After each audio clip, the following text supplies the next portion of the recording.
On va s'arrêter une petite heure. Une heure et quart à peu près. On va s'arrêter là, manger un peu, se reposer et prendre à peu près 2 heures de route de plus.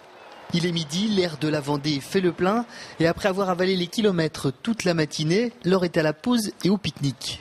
Là c'est la pause, voilà. Une petite pause sur la route et puis on va continuer gentiment en descendant. Nous faisons une petite escale avant d'arriver à la Cano en fait, pour déjeuner et puis pour reposer un petit peu les enfants.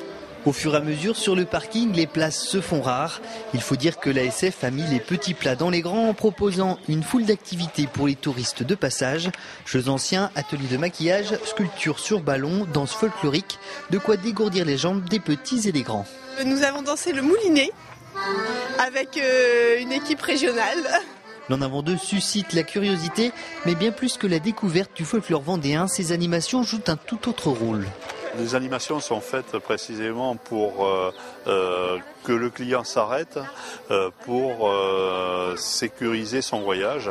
Un voyage, ça se prépare et il faut faire des haltes spécifiques toutes les 2 heures. Et cette halte ici permet de se relaxer et de faire une halte qui soit conséquente.